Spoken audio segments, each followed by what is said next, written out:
ओम श्री मन्नारायण नमो भगवते वासुदेवाय।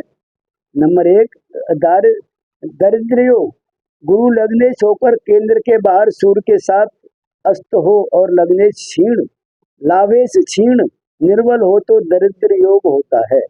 नंबर 2, भाग्य भाव में शनि हो, उसे पाप ग्रह देखते हो तथा लग्न में सूर्य युक्त बुध नीच अंश में हो तो दरिद्र योग होता है। नंबर 3, गुरु मंगल शनि और बुध नीच राशिगत होकर एकादश द्वादश अष्टम षष्ठ और पंचम भावगत हो तो और सूर्य से आक्रांत हो तो दरिद्र योग बनता है।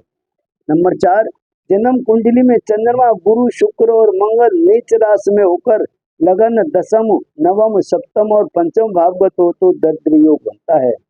नंबर 5, 12वें भाव का स्वामी लग्न में हो और स्वयं लग्नेश 12वें भाव में हो अर्थात आपस में परिवर्तन योग करते हो तथा किसी एक के साथ इनमें से किसी एक के साथ सप्तमेश हो या सप्तमेश पूर्ण दृष्टि से देख रहा हो तो दरिद्र योग होता है। नंबर 6, लग्न या चंद्रमा से चारों केंद्र स्थान 1 4 7 10 खाली हो, उनमें कोई भी ग्रह न हो या इन चारों केंद्र स्थानों में पाप ग्रह हो तो दरिद्र योग बनता है।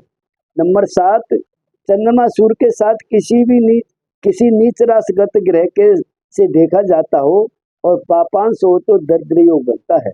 नंबर 8, लग्नगत क्षीण चंद्रमा से अष्टम भाव गत कोई पाप ग्रह बैठा हो तथा लग्न पर शुभ ग्रह की दृष्टि न हो तो भी दरिद्र योग बनता है। नंबर 9, राहु के साथ चंद्रमा बैठा हो और पाप ग्रह से दृष्ट हो, जातक निश्चय ही दरिद्र जीवन व्यतीत करता है। नंबर 10, चंद्रमा पाप ग्रह के नवांश में शत्रु ग्रह के से देखा जाता हो, चर राशिस्थ या चर अंश में हो और उसे गुरु न देखता हो तो दरिद्र योग बनता है। ऐसा जातक पूरा जीवन गरीबी में व्यतीत करता है। नंबर 11, नीच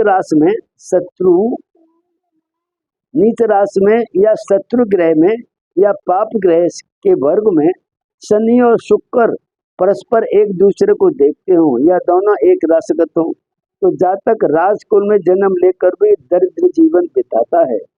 नंबर 12, चंद्रमा दूसरे भाव में या 7वें भाव में हो तथा लग्न का स्वामी 6ठे भाव में तथा 6ठे भाव का स्वामी लग्न में हो तो दरिद्र योग बनता है। नंबर 13, लग्न अष्टम भावगत हो तथा इसके साथ द्वितीय या सप्तमेश हो तो दरिद्र योग बनता है।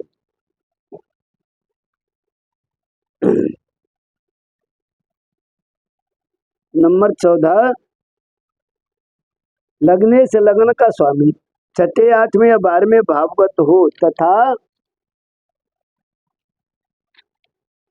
उसके साथ द्वितीय से या सप्तमेश हो तो दरिद्र योग का निर्माण होता है। नंबर 15, पंचमे 6ठे भाव के स्वामी या अष्टम भाव के स्वामी अथवा द्वादश के साथ बैठा हो तो दरिद्र योग बनता है। लग्न में केतु और चंद्रमा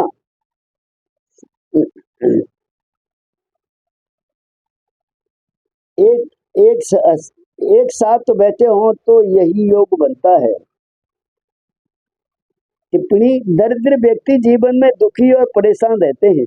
उन्हें न तो पूरी सुविधाएं मिल पाती हैं और न जीवन में कोई ऊंचा पद प्राप्त होता है। इस प्रकार के व्यक्ति न सामाजिक दायित्वों को निभा पाते हैं और न ही बच्चों को संतोषजनक शिक्षा ही दे पाते हैं। दरिद्र योग लेने वाले जातक